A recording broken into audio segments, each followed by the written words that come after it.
Voici de nouveau la garde républicaine et le CTRI éclaboussés dans un énième scandale. Un scandale qui certes a commencé bien avant l'avènement du CTRI à la tête du pays, mais qui aujourd'hui aurait pu être réglé, sauf que les personnes dûment habilitées à régler cette affaire ne le font pas et même semblent mépriser la loi. En octobre 2022, une escouade de la garde républicaine lourdement armée avec porte-chars, blindés et autres a investi des concessions privées érigées au niveau d'Akanda en face du domicile d'Ali Bongo, l'ancien président de la République. Ces événements se produisent à une heure assez avancée de la nuit. Le motif de cette descente musclée des éléments de la garde républicaine sur instruction de leurs supérieurs est simple. Ils ont ordre de démolir des habitations afin de déguerpir les propriétaires de dites habitations au profit de hauts gradés de la garde républicaine, dont un en particulier qui souhaite construire sa propre résidence sur les terrains ainsi arrachés de force à leurs véritables propriétaires. Parmi les victimes, il y a Cédric Valéry Ondoyi, Gabonais, propriétaire de l'une des maisons ainsi démolies. Sa propre voiture aurait même pu être caillassée. Ce dernier sera, avec d'autres, copieusement embastillé par les militaires et embarqué manu militari dans l'un des véhicules de la GR. C'est devant le tollé que cette affaire soulève que vont débuter les négociations entre la GR et les victimes. La garde républicaine, du moins son commandement en chef, souhaitant réparer les dégâts. Dans l'évolution des discussions, dans les mois qui suivent, notamment en 2023, un protocole d'accord est signé dans lequel il est notamment stipulé que les victimes ne doivent en aucun cas, en aucune manière, en aucune façon divulguer les noms des commanditaires, c'est-à-dire les noms des officiers supérieurs au gradé de la garde républicaine qui ont donné ordre à leurs subalternes d'aller démolir les maisons. L'évaluation des différents dégâts et des différentes pertes est ainsi faite et chacun, n'attendant plus que d'entrer en possession de son dû, se calme un temps soit peu. Arrive le coup de libération du 30 août 2023, les militaires prennent le pouvoir et les victimes qui rasent les murs depuis un moment, attendant simplement que le dédommagement ait lieu, mais ce dédommagement qui tarde à venir, se disent, bon, puisque c'est maintenant les militaires eux-mêmes qui ont directement pris le pouvoir, ils vont certainement aller plus vite et puis vont régler l'affaire.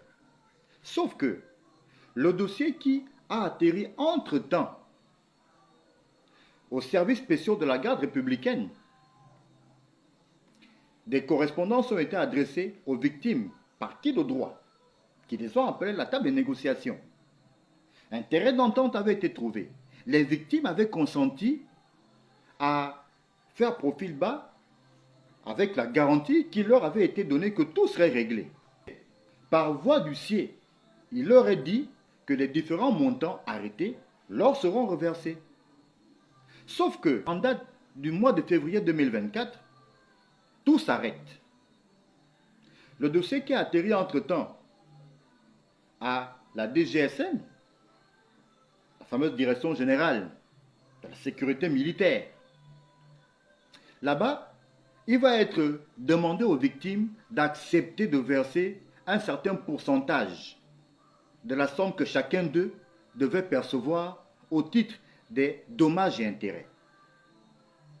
Une affaire qui devait donc être réglée en sourdine. Personne ne devait même être au courant, quoique l'affaire ayant été ébruitée dans la presse depuis l'époque où ces événements sont survenus. Mais voilà que, on va donc dire aux victimes, chacun de vous devra donner un certain pourcentage de la somme perçue, et puis l'argent vous sera reversé. Et ces derniers vont se braquer en disant, mais non, tout ce que nous avons perdu l'investissement, le préjudice moral, le préjudice physique, la somme négociée, en réalité, ne correspondrait même pas à tout ce que nous avons perdu. On ne peut pas accepter de verser un pourcentage et la DGSM qui va finalement leur dire, bon, puisque votre réaction est celle-là, ben, le dossier est classé, vous n'aurez plus rien. Voilà donc le comportement de ces militaires. Et nombre de ces hauts gradés de la garde républicaine se retrouveraient aujourd'hui à siéger en bonne place dans les hauteurs du comité de transition pour la restauration des institutions, CTRI. Quand on vous dit que la transition a du plomb dans l'aile, qu'il y a beaucoup d'infiltrés qui ont pour dessein inavoué de saboter la transition, de saboter même le président de transition, Brice Clotaire-Oligui, ben en voilà justement des comportements.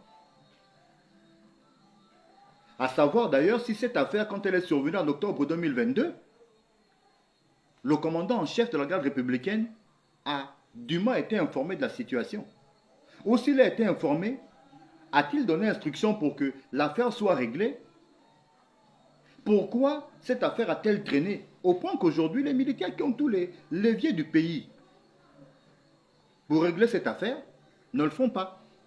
Et selon nos informations, on voudrait simplement aujourd'hui présenter comme bouc émissaire les éléments subalternes qui ont été envoyés par leurs supérieurs pour accomplir la sale besogne. C'est-à-dire que les fantassins, les menus frétins de l'armée là qu'on a envoyés au volant des engins démolir les maisons, c'est eux aujourd'hui à qui l'on voudrait faire porter le chapeau de toute cette affaire.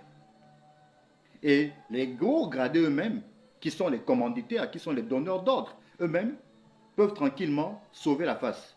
D'autant que la clause de confidentialité qui a été faite signer aux victimes stipule qu'ils ne doivent en aucun cas révéler qui sont les donneurs d'ordre. En matière d'armée, il est notamment dit, pour paraphraser, que tout militaire qui exécute un ordre n'en est pas responsable, mais plutôt son supérieur qui lui en a donné ordre. Comment donc comprendre aujourd'hui que ce soit les simples militaires qu'on a envoyés démolir les maisons, à qui l'on veut faire porter le chapeau désormais? Où sont les donneurs d'ordre? Et le pire dans cette affaire, c'est que ces gens siègent en bonne place au CTRI. Nombre d'entre eux seraient vus notamment assez régulièrement devant les médias. Et la réaction de la DGSM tiendrait notamment du fait qu'ils auraient voulu qu'on leur donne les noms et ou des commanditaires et ou des exécutants. Pourtant, le dossier est bien connu des services spéciaux de la garde républicaine qui ont longtemps traité ce dossier. Le dossier qui ensuite a été refourgué à la Direction générale de la sécurité militaire, qui donc est bien au fait pour savoir qui a fait quoi là-dedans. Pourquoi vouloir aujourd'hui dire qu'on ne peut pas régler ce problème? Un, parce qu'il faille que les victimes reversent une quote-part aux militaires, et d'autre part, qu'il faille que ce soit eux qui révèlent les noms. Mais qui a fait signer la clause de confidentialité aux victimes? Le dossier est bien connu. Et aujourd'hui, de dire aux victimes que, ben écoutez, nous on n'est pas là pour régler ce problème, allez voir Ali Bongo parce qu'à l'époque, c'est lui qui était président. Pourtant, ce sont les mêmes hauts gradés de la GR qui sont là, d'autres qui siègent aux services spéciaux et d'autres à la Direction générale de la sécurité militaire. Ce sont les mêmes éléments. Vouloir tout remettre aujourd'hui, vouloir tout balayer du revers de la main en disant que le dossier est classé, bon, que c'est l'une des affres du règne d'Ali Bongo, c'est trop facile. Les victimes dont Cédric Vallée-Rondoy ne demande pas autre chose que d'entrer en possession de leurs dû. Leurs maisons ont été démolies.